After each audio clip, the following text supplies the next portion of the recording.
umwe arabwira undi ati washyuhije amazi, undi ati genda uyashyushye nawe. Yego. Baryama umugabo yambwira ati wahindukiye, ati mpindukira urambaza iki wambwawe. Sibyo?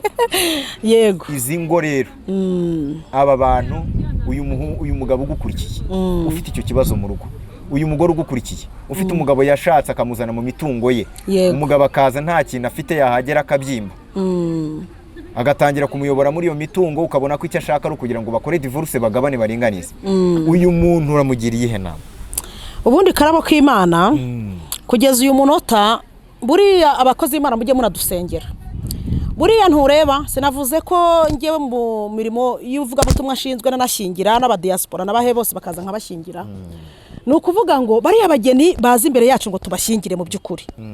Buriya twege tubaturaho umugisha tuzagira urugo rwiza Imana igire gute mu mutwe we, nyine harimo ko agiye kurya imitungo ya wa muntu. Undi mugeni tukamuramburaho ibiganza tumusengera agiye gushaka adresse. Ubwo ntitubizi twega turi kumuhesha umugisha. Undi mugeni tukamushingira mu mutwe avuga ati ngewe ngiye gukora umuryango, mbona abana, mbona iki. Mbese aba bantu dushingira mu mitwe yabo bahaguruka bafitemo papasi zitandukanye.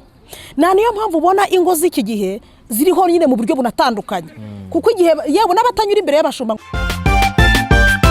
Iryo wiziritse umukanda munda, iryo wiziritse umukanda munda, Imana njya mbabwira iryo wiziritse umukanda munda, kamera gasenga, iryo wiziritse umukanda munda, akajya mu butayu, iryo wiziritse umukanda munda, akayinamba. Reka musuze kandi wongere nk'ikaze wowe ukunda kora ibiganiro bya Biriwiziste TV, umushimire kandi nawe wakanze subscribe, utaranayikora kandi yikande rwose. Gukanda subscribe nta kintu bisaba, no gupyonda aho ngaho iburyo bwawe ugakorana notification kugira ngo ibintu bigende neza. Turabasuje rero mwese abanyarwanda bari hano mu gihugu, aba diaspora, abarundi, abanyakenya, abakongomani, abarusiya, abasuwisi, abanyamerika na hariya umuriro watwitse rwose turabasuje cyane, kandi tubabwire ngo mugendere mu gakiza k'Uwiteka, kuko buriya nta wamenye ibintu byose bibaho kubera hari ibintu bibi Imana yabyemeye, wenda bitewe no kugira ngo Imana yigishe abantu cyane. Rero nitwa Karabo k'Imana, nyuma ya kamera turi kumwe na Japhet. Hano rero murabona ko twasuwe n'umumama mwiza, umumama rwose usa neza cyane. Japhet sinzi nimba ari umunzu umingira hereye kuri aya maguru ye ariko siko katuyashyire hafi, katuyahishe. Amaguru meza cyane, n'umumama ushinguye umeze neza. Reka twakire kuri Biriwiziste TV. Murakoze cyane, Imana ibaha umugisha. Nishimiye kubana namwe. Ndabasuhuje rwose kwa Biriwiziste TV n'abakunzi banjye ba Aposolozine Official, mwese ndabasuhuje, Imana ibaha umugisha. Umeze neza? Ndashima Imana. Umurimo w'Imana uragenda? Tumeze neza rwose, urabona ko ndi mu mavuta atangira umwaka. Njya mbona gukurikira hariya kuri Aposolozine Official. Yego. Nkabona urimo kwigisha rwose cyane. Amavuta ameze neza. Mu isengesho rya saa 9 rya live. Abantu bajye baza dusenge. Intama Imana yaguhaye ngo ushumbe rero banza uzisuhuze by'umwihariko. Yo bobo umva abantu bo mu nkuge, ndabasuhuje mu izina rya Yesu. Ariko nimvuga inkuge ntibagira ngo nimwe ya Nowa. Oya, mfite groupe ya Zoom yitwa inkuge, dusenga muri niba ture saa 12 ni online. Kandi nge ntabwo njya mpeza ngo uri umugaturika, ngo uri umudive, ngo ntuzaze. Oya, nge ndi imbata ya Kristo, ntabwo ndi imbata y'idini. Uri imbata ya Kristo? Yego, umuntu ushaka gusenga rwose akajya ku kazi twamaze gusenga, azampamagaraze na nijoro saa 2 imbere yuko turyama. Buriya Kara uzi ko ari abantu baryama badasenze? Burya se? Bakarumva bakava ku kazi bananiwe bahita birambika. Ubwo ako kanya badayimone bakabasanga mu buriri bakarararota nabi. Twebwe rero tugira isengesho rya mu gitondo bahesha umugisha bajya ku kazi, nirya ni mugoroba bajyanisha kuryama bakarara berekwa bahanura mu izina rya Yesu. Amen. Yego. Ndagira ngo rero mbere yuko twanzika ikiganiro, usengere aya materaniro tugiye kugira aha ngaha, ariko tubwira abantu ko ibintu turi buganire muri aya materaniro cyangwa se kuri iyi televiziyo tugiye kuganira ku miryango bakanye cyangwa se kubashakanye. Yego. Tubagira inama, duhugurana. Yego. Ndagira ngo rero abantu mwashakanye muze kuba muri hafi angaha, muze kujya kure, ndetse n'abateganya kurushinga muze kujya kure. Ikindi uyu mumama cyangwa se Apostle turaza gusoza atanga nimero ye ya telefone kugira ngo niba hari ibyo utasobanukiwe neza uze kumusobanuza, cyangwa se niba wifuje gutunga nimero ye nk'umushumba, nimero ye yifate. Ubwo rero ikaze tangira usenga Imana kugira ngo twinjire mu kiganiro. turagushimiye data wa twese mwiza, izina ryawe nirihabwe icyubahiro. Turagushimiye ko waduhaye impano y'ubuzima nanone uyu munsi, niyo mpamvu turi hano Nyaguhora ku ngoma Imana. Tugushimiye rero abo wadushyize imbere kubwira, kubigisha. Aya masaha duhamagaye Mwuka Wera w'Imana ngo abane natwe muri iki kiganiro kugira kibashe gufasha abantu badukurikiye kuva dutangiye kurira dushoje, mu izina rya Yesu Kristo w'i Nazareti.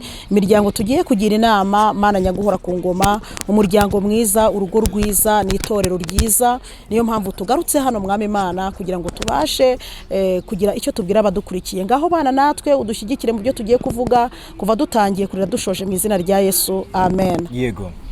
Aposo, karame. dutangire gutya. Hari ahantu mu nkuge bafunguye ryari? Inkuge igiye kumara umwaka n'igice.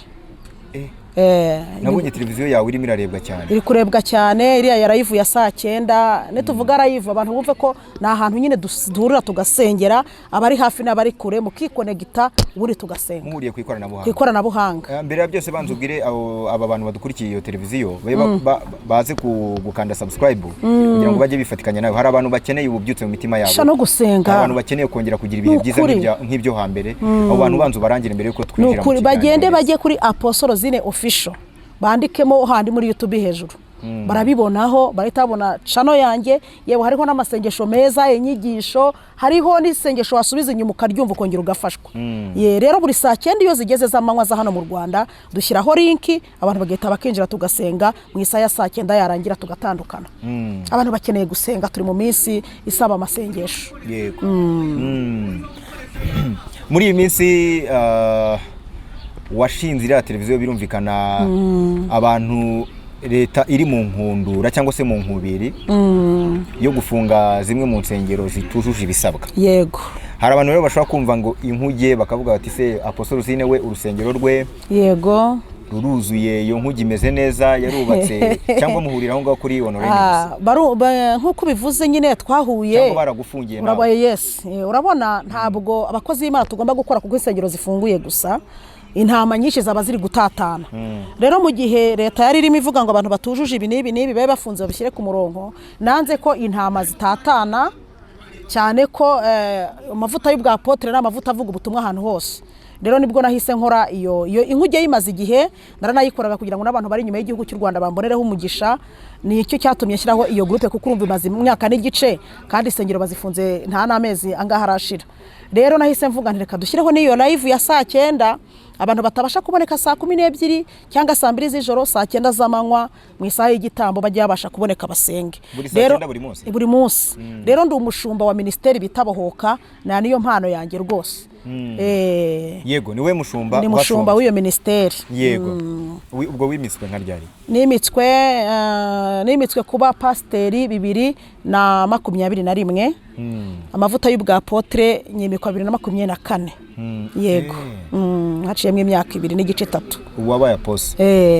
Ndi intumwa y'Imana mu yandi magambo. Yego. Ubaho Imana hose yantuma nagenda, nta mupaka mfite. Yego. Hari nk'abantu Imana igi gutumaho cyane igasoza ibyo yakubwiye. Bobo, uyu n'umwaka wa 9 Imana imaze. Buriya amavuta y'ubwa apotre uretse ko bayagira official nyine bakadukorera ceremony, ariko n'ubundi mwisi y'umwuka burya Imana yaragutoranyije ngo igutume ku bantu runaka. Rero ngiyewe amavuta y'ubutorwe nyibaraho ubanza nka mbere yuko banza nanavuka, kuko Imana yabwiye Yeremiya mu gice cya mbere irababwira ngo nakugize nakumenye utari waba n'urusoro mu nda ya mama wawe, ndakweza ndagutunganya kugira ngo ugire umuhanuzi uhanurira amahanga. Bivuze ngo rero nge nabaye umuhanuzi nkiri no mu nda ya mama, ariko natangiye kubikoresha muri 2017 nibwo natangiye gukora Imana ikuntuma hati karabu Uwiteka ikoze ibi bigasohora ibintu bikamera neza. Yego. Duhe nk'ingero nk'umuntu wenda Imana yaba yaragutumyeho ariko ntuvuge izina rye, vuti wenda hari umuntu Imana yantumyeho wari urwaye wenda urushwima ndamusengera urakira, hari umuntu Imana yantumyeho wari ufite amadeni ndamusengera icyo gihe hadaciyeho n'igihe wenda runaka. Duhe ingero. Muri iki gihe abantu benshi bamwe ntabwo ari bose bameze nka batoma. Yego. Arabizera gato. Abenshi bemera babonye. Umuntu rero yaje ukamubwira ngo ndi aposo, ngo ndi intumwa y'Imana. Buri intumwa y'Imana ni umuntu Imana inyuramo, ni nk'itiyo Imana inyuramo cyangwa se mikoro Imana irangururiramo igasoza icyo ishaka gusoza ku muntu. Duhe ingero rero z'umuntu waba abantu Imana yaba yaragutumye wenda nka 2 cyangwa 3. Umva banarenga nabo ngabo kuko urumva nakoreye Imana atangiye kuntuma ku bantu kuva 2017 urumva kugeza uyu munota mu by'ukuri Imana yantumye ku bantu benshi. Hari umudamu uri mu Buholande, ntabwo ndi umuvuga izina, twahuye umwaka ushize nta rubyaro afite, yari amaze imyaka 8 atabyara, ariko ubu ngubu ndagutangariza ko yabyaye umwana wa mbere, ubu ngubu yabyaye n'undi wa kabiri. Urumva icyo ni igitangaza Imana yankoresheje.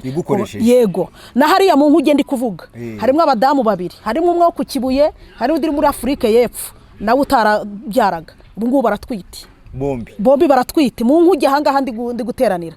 Harimo abantu Imana yagiye ihamaviza bagiye hanze. Ariko ndagira ngo tugende gake. Yego, kugira ngo babyare nyine byagendaga gute, ijwi ry'Imana ryagusangaga ryari, aho niho dushaka kugira ngo tumenye. Yego, nukuvuga ngo ngiye kuntu Imana yampamagaye, buriya mugani uranakoze kumbaza icyo kintu. Harantu bagira ngo mfite ubundi bufindo bundi nkoresha kandi ntabwo ngiye Imana impamagara, yampaye impano yo guhanura, impa iyo kwerekwa, impa iyo gutegeka n'iyo gusengera abarwayi. Uwo mudamu ndi kukubwira ku Kibuye utwite, naramusengeye afite kanseri y'ibere, yarageze umva ku bitaro byose hano na za Kanombe, ibere ryaranze gukira, none ibere nirizima, yarivuje aratagangara. Rero mu mpano Imana yampaye impamagara harimo nyine iyo gusengera abarwayi. Hari abakize za diabete, hari abakize hypertension, hari abakize indwara zigiye zitandukanye n'iz'amashitani, hari abagiye bazikira, hari abo sengera bakabivugira amati turaha mu kivumu turaha naha. Urumva niyo mpano yo gutegeka Imana yampaye. Rero iyo ndi kugusengera, iyo uje ukambwira ati nsengera mushumba nabuze urubyaro n'urugero, njyewe ntago mitavugana ngo ndategetse mu izina rya Yesu ndahamagara urubyaro, hoya ngenda banza ngasenga nkabaza Imana, mana uyu muntu kuba nta rubyaro arabona byatewe n'iki? Ese ni igihe cyawe kitaragera? Ese nabarozi bamugiriye nabi? Iyo Imana impaye ayo makuru nibwo mbasha kumenya uko noneho nagira gute nagusengera. Hari abimbwira ati baramuroze bamurogiye hana, hari abo bambwira ati urubyaro rwe rwarafashwe wenda bamutanze mu bitambo runaka, hari aho Imana imbwira ati ni igihe cyari cyagera musenga amasengesho yanaya nkora ibi nibi.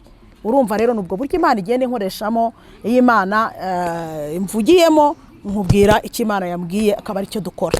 Yego, nubwo buryo Imana inkoreshamo, kubera umva Imana yampaye impano yo kwerekwa, nerekwa ibyakorewe ku muntu, ikagusanga ikakubwira iti genda ubwire uyu muntu gutya. Yego, cyangwa no mu nzozi. No mu nzozi ari Imana isanga ikanyereka ibintu byawe byose, mu gitondo nkaguhamagara nti ko nabonye ibi nibi. Hari igihe ushobora kubona ubutumwa bwawe nicaye gutya, Imana ikambwira ati hamagara uyu muntu mubwire ejo ntagakora urugendo afite, kuko hari imigambi mibi Satani yamaze gutegura, mubwira urwo rugendo rwihorere. Urugendo ukaruhagarika, warukora akazi yako, nuko bimeze. Kandi ngiye impano yanjye ukuntu ikoze, shobora kuba ndi no guhata uturayi inteka, Imana ikasanga ikambwira. Nge ntago bigombera ngo njye kushitura, ngo njye mu musozi, ngo njye ku mazi, ngo amazi anyidumbe ngo kugira numve ngo umuka w'Imana amanukiye. Oya, ngiye turi no muri bisi, ijwi ry'Imana shobora kunzora ikambwira ati bwira uriya muntu. Ndetse nkikizwa umva aragendaga mu nzira, mbona ibintu by'abantu, nkumva mu mutwe ushatse gucanganyukirwa, hagenda mpagarika, yewe umva ukuntu Imana imbwiye ibi nibi bigiye kugenda gutya, byageze abantu bampindura n'ubupfumu. Kandi mu by'ukuri nyine uretse kwizera guke abana bafite, ntabwo tuba turi abapfumu. Imana itakubwiye nyine ntabwo ikubwira. Ibyo tubona ni Imana iba yabitweretse ku bushake, itabikweretse ntacyo wabona. Yego. Nuko Imana inkoresha. Aho nukuri ni byiza cyane. Cyangwa se hari akandi kantu nibagiwe, hari igihe Imana imishuriye ko ari ibintu byagukoreho biva mu bisekuru. Imana yampaye impano ya deliverance. Abantu bazajye kuri YouTube channel yanjye babirebe, barebe ibintu nibura 20 bitagomba kubura mu isengesho rya deliverance. Abantu barebe impamvu cy'abantu bagomba gusabwa gukora isengesho ryo kwibohora, kuko hari imyuka mibi tugendaho mu bisekuru ishobora kutunyaga imigisha imwe n'imwe. Rero Imana imbwiye uti uyu muntu araboshywe muri ubu buryo, mpita ngewe menya ko mukore, rega ndi dogiteri mu buryo bw'umwuka. Yari isengesho risanzwe ndarikora. Iyo mbonye ukenyeye deliverance, mpita nkubwira ndigenda ushaka amazi n'umunyu na Elayo, ubundi uze dukore deliverance nkuko ijambo ry'Imana ribivuga. Yego, n'abantu nkuko babivuze bajya bavuga bati wenda uriya muntu akorana na wenda n'imyuka mibi ya Freemason, nkuko n'abandi ba pasiteri bamwe bajya babibavugaho. Abantu kenshi muhanura ibintu bigahita bisohora. Yego, ngewe ntabwo nkorana n'imyuka mibi. Avuga ati aba bantu baba baracishije, we ntabwo wigeze ucisha. Namenya bacisha he ko waba waracishije wabivuga. Nabyemera, ntabwo ari kubyemera. Ubyemeye byawe bipfuye. Reka. Ikingenzi se ko ari ukutabarwa, ikingenzi ni ukuvuga ngo wacishije. Wowe icyo ubwiye abantu nuko iyo myuka ngewe iyo myuka ntayo, ntago ari yo nkoresha, kuko ngewe umva agakiza nagakuye hirya mu cyaro mu mashyamba ngewe rero ntabwo naho bacisha simpazi ngenda cyaro umukozi w'Imana ucyumvira ijwi ry'Imana uhamagawe n'Imana nkimikwa n'Imana sindi muri baba pastor bahamagawe n'abantu na bene wabo ngira nahamagawe n'Imana. Yego tugiye kwinjira mu kiganiro cy'umuryango. Yego rwose tubwire ababyeyi ngo mubwire abana bajye mu turimo bagiye mu gikari abarebaga iki kiganiro bagihagarikira babwira abana bagiye hirya bagiye hirya gusa abafite ibibazo bigiye bitandukanye mwiyumvise muri iki kiganiro ukumva rwose ufite ibibazo kandi ukeneye umuntu ugusengera mumamaraza gutanga nimero nukuri bazampamagara reka nkwereke iyi nimero yitange mbere yuko tujya kuko hari nk'abantu bagukurikiye wenda akaba ari abana bakiri batoya arwaye kandi akaba atagiye kumva ikiganiro cy'umuryango akaba yasigarana nimero yawe ariko uzi ko ari byo koko atari buze gukurikirana biriya bintu tugiyemo by'abantu bakuru yego ni 0788 94 iriya kode y'imbere abantu ntibajye bayibagirwa bari hanze y'akanyenyeri 225 0788 94 niyo nimero ya Posoro Zine rwose mwabona umuntu uri hanze we barabizi. Ubwo rero twagiye mu kiganiro cy'umuryango. Yego. Muri iyi minsi hari ikibazo kirimo hagati mu miryango. Abantu bakagira gutya bagashakana bakundanye ariko mu gihe cyo kujya gusezerana ibibazo bikavuka. Yego. Ibibazo bikavuka tangiye kusetsa haratangira umuhungu agatangira kubira icyuya akavuga ati se uyu muntu nzanye wenda duteretanye imyaka 2 cyangwa umwaka umwe ntaramenyera abangiye kuza kumuzana mu mamiliyoni yanjye. Yego. Biragenda biti sibyo? Yego. Abantu bakagira gutya bakaba koko barashaka bakahita basezerana bagasezerana wenda ivangamutungo risesuye sibyo? Ariko umuhungu agasezerana ivangamutungo risesuye bimuri ku mutima. Yego. Ariko kubwo nyine uko kugira ngo yiyemere ku mukobwa cyangwa kugira ngo imiryango itamucishamo ijisho agakora ibintu bitamurimo. Bagera mu rugo wa muhungu bya bintu yakekaga koko agasanga ni impamo agasanga uwo mukobwa yaje yishakira imitungo kandi agasanga ntago uwo mukobwa ari bumwemerere yuko bari butane cyangwa se ntago ari butume bari butane kugira ngo bataza kugabana. Yego. Bagahora babanye mu makimbirane. Yego kazuba banicanye. Umwe wenda ibyo kwicara byo tunabyibone abicara bo babageze ku rundi rwego. Yego. Ugasanga urugo ni hasi hejuru ni imiriro. Umwe arabwira undi ati washyuhije amazi undi ati genda uyashyushye nawe. Yego. Baryama umugabo yambwira ati wahindukiye ati mpindukira urambaza iki wambwawe. Sibyo? Yego. Izi ngo rero aba bantu uyu mugabo ugukurikiye ufite icyo kibazo mu rugo uyu mugore ugukurikiye ufite umugabo yashatse akamuzana mu mitungo ye umugabo akaza nta kintu afite yahagera akabyimba agatangira kumuyobora muri iyo mitungo ukabona ko icyo ashaka ari kugira ngo bakore divorce bagabane baringanize. Uyu muntu uramugiriye ihe nama? Ubundi karabo k'Imana kugeza uyu munota buriya abakozi b'Imana mujye munadusengera. Buriya ntureba sinavuze ko ngewe mu mirimo y'uvuga butumwa nshinzwe nanashingira n'abadiaspora n'abahe bose bakaza nkabashingira. Ni ukuvuga ngo bariya abageni bazi imbere yacu ngo tubashingire mu by'ukuri. Buriya twege tubaturaho umugisha tuzagira urugo rwiza Imana igire gute mu mutwe we nyine harimo ko agiye kurya imitungo ya wa muntu. Undi mugeni tukamuramburaho ibiganza tumusengera agiye gushaka adresse. Ubwo ntitubizi twega turi kumuhesha umugisha. Undi mugeni tukamushingira mu mutwe avuga ati ngewe ngiye gukora umuryango mbona abana mbona iki mbese aba bantu dushingira mu mitwe yabo bahaguruka bafitemo papasi zitandukanye. Niyo mpamvu ubona ingo z'iki gihe ziriho nyine mu buryo bunatandukanye kuko igihe yewe n'abatanyura imbere y'abashumba ngo tubashingire nabo hari abagenda bafite inyota y'ubutunzi runaka. Ariko ndagira ngo nkubwire mu by'ukuri uyu muntu uhagurutse agiye kurya imitungo y'umuntu kandi na leta isigaye bivugaho.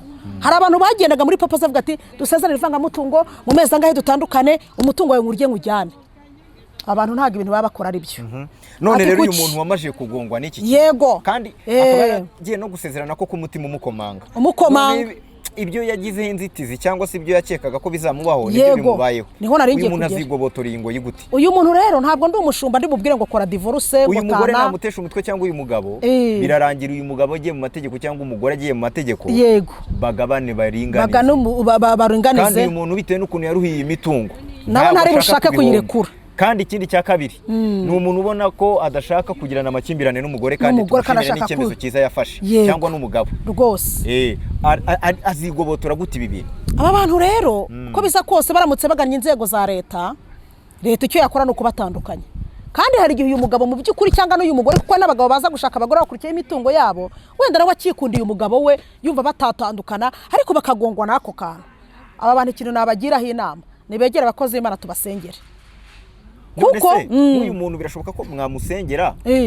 nk'izi ngo nk'aba bantu yikupure mukayisengera ikajya ku murongo arega ikintu kibitera byose n'abadayimoni baba babinjiranye umudayimoni akagukuraho akagushyiraho irari ryo gukunda ibintu kurusha mugenzi wawe mwasezeranye buriya n'umwuka mubi ijambo ry'Imana natubwira hari abantu bajya bakunda kuvuga amibukiro baravuga ngo twirinde kugira irari ry'ibyisi buriya irari ry'ibyisi karabo niryo rituma n'uriya mujura agutega akakwambura cyangwa akaba ari umuntu wagambanira undi kugira ngo akundakire uyu muntu ikintu yashyize agaciro imbere mu mutwe we nyine urumva yahagurutse bashaka imitungo ntabwo yahagurutse aje kubaka biriya niyo mpamvu kugira ngo umuntu agire n'urugo rwiza bagakwiye guhaguruka mu mutwe wawe nyine intumbero yo kubaka umuryango ari ikurimo niba ari amafaranga uje gushaka nyine ubwo ni amafaranga aba bantu rero umwe ashobora kuba ashaka kubaka undi atabishaka ugasanga biragonganye kubera ko biriya bintu akenshi ari imyuka mibi bihagurutse abantu bashobora kutabyemera mu buryo bumwe n'ubundi hari ikiganiro nigeze ntanga kuri YouTube channel kivuga ngo nubona ni iki cyakwereka ko imyuka mibi iri mu buzima bwawe dayeri nayo makimbirane ari mu rugo ni ikimenyetso kikwereka ko mu rugo rwawe watatswe n'imyuka mibi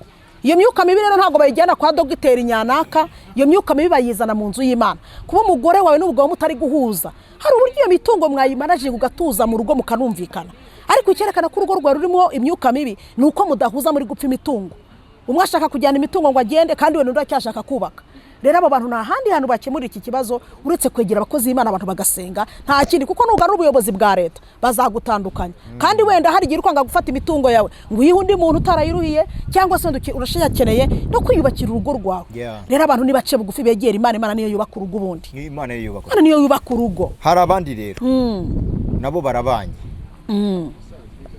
umwe muri bo afite imitungo ariko ubu bazi we urikumva subabwirwa n'iki benshi tugenda tuganira ariko banamugana idini umwe muri bo afite imitungo undi ntayo afite aba bantu bamaze nk'imyaka igera muri 2, 3, 4, 5 yego banze gusezerana umwe muri bo arabwira undi ngo tujye gusezerana yakwibuka ko yubatse inzu imuvunnye yakwibuka ko nibasezerana bitewe n'ubufuti yagiye abona kuri uwo mugabo cyangwa kuri uwo mugore bashobora kuzahita bakora separation cyangwa ashaka kubona n'ubufuti buhari wereka dusupose ko buhari akavuga ati uyu muntu umbwira gutya tutarasezerana nitumara gusezerana zabivubi cyangwa zabisasu yego aba bantu rero bizagenda bite bizarangira muri iki gihe kubana kwiza nuko abantu baraciye imbere y'amategeko n'imbere y'Imana byesire cyangwa se imbere y'Imana n'imbere y'amategeko cyane aba bantu rero uyu umwe muri bushaka gusezerana n'udashaka gusezerana babagiriye ihe nama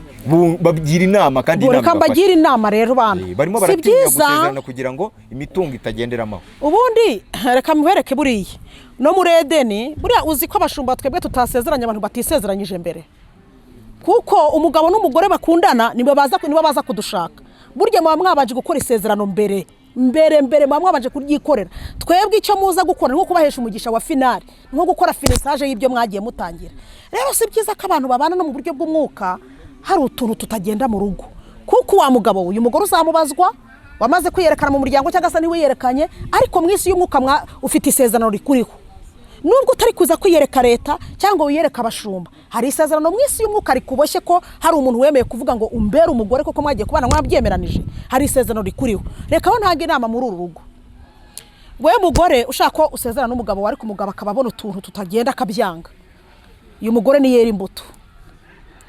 yera imbuto nziza ntabwo mpamye ko umugabo ashobora kubona wera imbuto nziza wamubwira ngo musezerane akanga hari igihe avuga ati igisasu ntacyo ngiye kwizirikaho da singiye kwibamba ikibazo gifite n'uyu mugore rero hari igihe umugabo ari kuba afite n'uwo mutima ariko yareba ukuntu uri kwitwara akavuga ati uyu mugore mwiziritseho naba nikozeho reka uyu mugore mureke tubane gutya ntegereze wenda igihe azahindukira uyu mugore niyereri umugabo we imbuto yitware neza mu rugo abo mutima w'urugo akorera umugabo ibintu byose ku buryo igihe izo mbuto arizo zizakurura umugabo zikamwangaje kujya gushyingiranwa nawe nta nubwo ari na byiza kugira ngo uhatire umuntu mubana ngo mushyingirwe wapi buri isezerano rije mu ngufu budi ntacyo riba rimaze. Karabo hari abantu babanye neza mu mahoro kandi bataragiye no gushyingirwa, babanye neza pe, ariko nabo ntitwabwira ko bakomeza kuguma gutyo badashingiye, kuko leta ibigomba kubibazi, natwe abashumba twarabahesheje umugisha mu buryo bw'umwuka. Rero uwo muntu icyo namubwira ni yerera umugabo we imbuto, nibererana imbuto, kuko isezerano rimwe induru naryo ntacyo rimaze. Yego, dufite ibintu byinshi byo kuganiraho kuko imiryango muri iyi minsi ifite ikibazo, niyo mpamvu nashaka ko ingingo tuyitindaho. Hari iyindi kapo rero, iyi kapo umwe muri bo arakora ariko ntibarabana, umwe muri bo arakora, sibyo? Baracyafiyansanya, baracyari muri fiyansa. Noneho umwe muri bo ashobora kuba ari umugabo cyangwa umugore, sinshaka kumeshoninga ngo n'uyu n'uyu. Yego, uwo w'umukire ahora asaba uwo nguwo udafite bakundana ko nyine bakora sex, batarabana, ariko uwo nguwo nyine ubimusaba, uwo nguwo afite amafaranga, usaba afite amafaranga, kandi uwo nguwo nawe arabona ko naramuka atubahirije ibyo nguwo amubwira azamukatira, sibyo? Kandi akabona uwo ufite amafaranga amumenyera buri kimwe cyose, amugurira imyenda ihenze, agira gute, yewe banagiye kwiyereka ababyeyi. Ariko umwe muri bo ufite amafaranga ahora amushyiraho stress yo kuryamana every day, sibyo? Undi nawe akareba akavuga ati nindamuka naryamanye nawe azankatira, sibyo?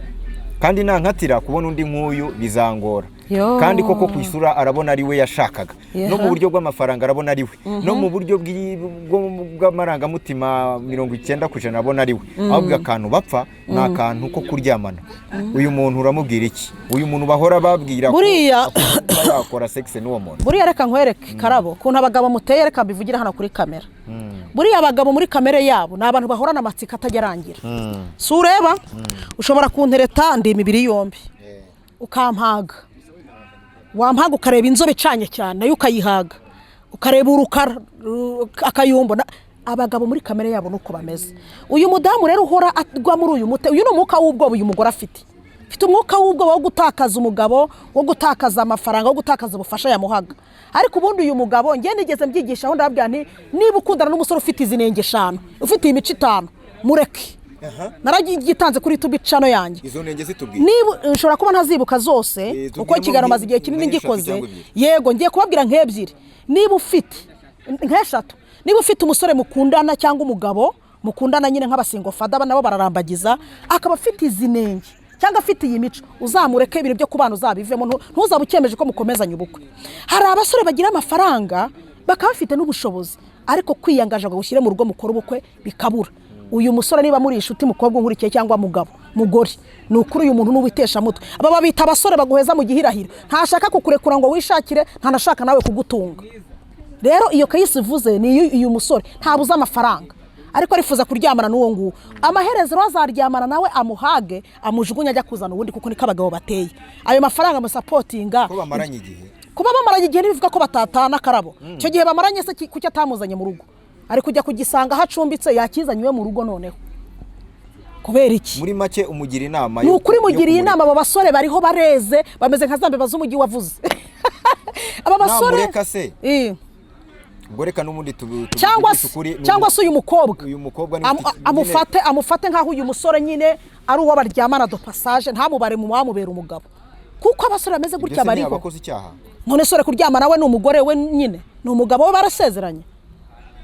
Uyu mugore afite umwuka w'ubwoba. Hari abantu bagira ubwoba bagakundana n'abasore bakemera bagakora n'amarorerwa ngo kugira batabatakaza. Uwo mugabo muzabana mu bwoba kugeza ryari? Uwo ni umusore wa mbere. Undi musore nawe mudashobora kubakana ngo ugire urugo rwiza ni umusore, ni hungu ya mama.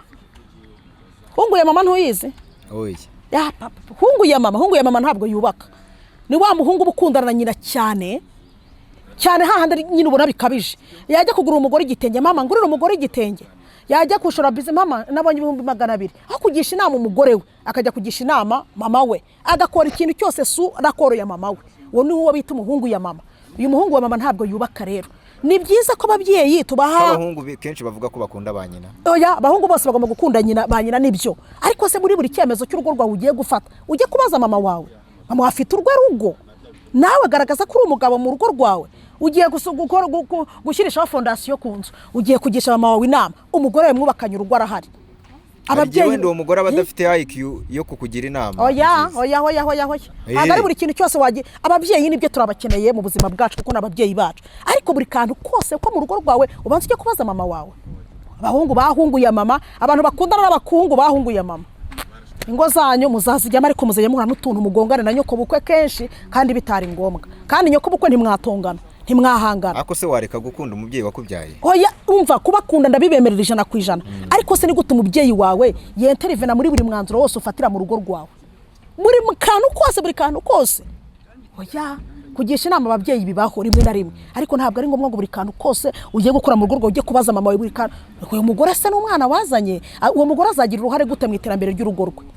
Hari igihe ubusanga uwo mugore ari ntibindeba. Oya ntabwo tubyumvikana. Wamubwira uti wenda ngiye gukoresha iyi fondasiyo, akubwira ati uzana tukayagura. Oya ntabwo twumva kara ntabwo ari abagore benshi batifuza iterambere ry'urugo rwabo, ntabwo ari benshi. Hari nabo ari babashimira ku buryo buri kintu cyose ugiye gukora ubaza mama wawe. Oya hari nk'abagore bari aho abarabo kwirira gusa. Wamubwira uti ngiye kugura agafuka ka sima wenda ukabona ntabyumva, ariko wamubwira uti ngiye kugura akabuni k'amavuta agasara. Mbo yego birashoboka, iterambere ry'urugo ryagera birashoboka, ariko si benshi. Ariko ugasanga nk'umubyeyi wawe wenda uramufite warakugira inama nzima. Mbo si benshi kuko aba babyeyi b'abadamu ku bahungu babo nabo baba bakunda urukundo rwishi cyane, ku buryo hari ahantu tuntu bashobora gukora bakagongana n'abakazana babo. Undi muhungu nawe Nyarudindiri ngo yabuze ngategereje mu diaspora bayagora. Ngwino nkubwire, urumva umva nkubwire, ngwino hano mbanza ubwire, umva nkubwire, ngwino hano mbanza ubwire, ngwino hano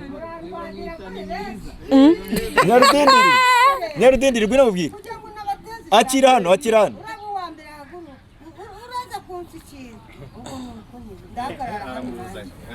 genda umujyane.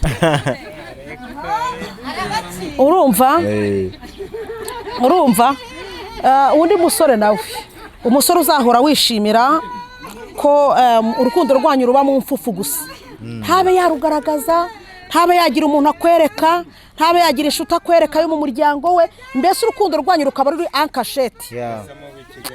Uwo musore nawe uzamugira amakenga, mukundanye imyaka 2-3, ntashobora kugupresenta muri famiye, ntashaka kukwereka inshuti zati mfite sheri, muhoramo mwagera n'ahantu abantu bari, ntabe yakwerekana ko muri inshuti. Erega reka nkubwire, hari igihe ushobora kubukundana n'umukobwa ariko akaba ari umukobwa nyine utagira isuku ariko ugira imico myiza, ukabona rero kumujyana imbere y'abantu ari buze kugira kugusebya mutari mw'abana, utereka mbe muretse nzaba mujyana twarabanye. Ariko kara ntabwo twumvikana. Uwo muntu utari kwerekana mukira abafiyanse urukundo rukiryoshye, uzamwerekana byaye kabiri amabere yaramaze kugwa hasi, atacyambara n'inda yarabaye ni natacyambara high waist ngo aberwe. Ntabwo bishoboka. Ko ari ushobora kujya kwerekana akakubwira ati ukabona nta kibimubwiye.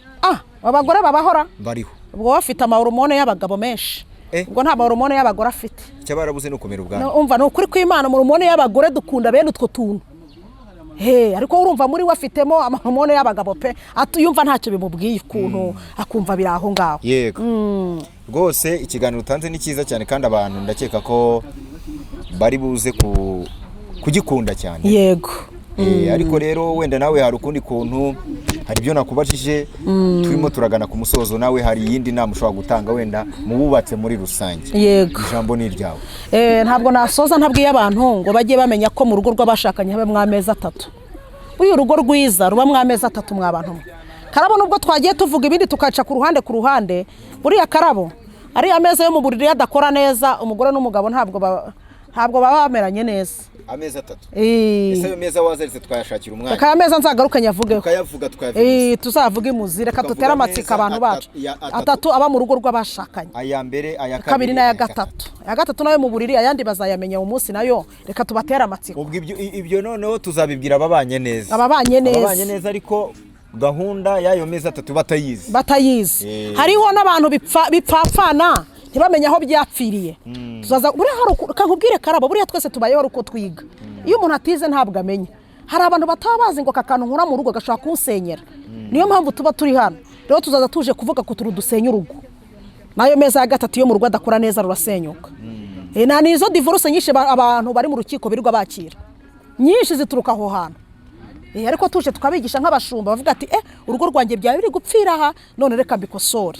Yego aho ni byiza cyane. Yego rwose Apostle Rozi karame ndagushimiye kuba witabira ikiganiro cyacu. Yego murakoze Imana ibahe umugisha. Wongera wibutse abantu aho bagusanga ubahe na nimero ya telefone. Abantu baransanga kuri Apostle Rozi official nkuko bisanzwe, bongere banasa abari muri Kigali bambona Masaka muri Kicukiro, abari kure batari mu gihugu cy'u Rwanda bambona kuri iyo nimero yanjye iba kuri WhatsApp ya 0788942414 ariko bakikwe gushyiraho ya kode nyine y'imbere ya +25 bakayishyiraho. Bambona rwose kuri WhatsApp bambona. Urakoze cyane. Reka dushimire mwese mwabanye natwe kuva ikiganiro gitangiye kugeza gisoje. Nari Karabo k'Imana nyuma ya kamera twari kumwe na Jafeti. Tubabwire ko uyu Apostle Rosine nimba wamukunze byandike muri comment, kora like, unafatira nimero y'umuhamagare. Ikindi rwose niba uri n'umuntu Imana yahaye yagiriye neza musangire kuko nawe ashobora ajya asangira n'abandi bantu arusha ubushobozi. Yego Momo zirakora, Western Union zirakora, zitwa Manegram zirakora n'ibindi Tunis Zaria zose zirakora. So rero Imana ikomeze kubarinda kandi ibahimagarike n'ubugingo ibindi nakagaruka. Ciao ciao.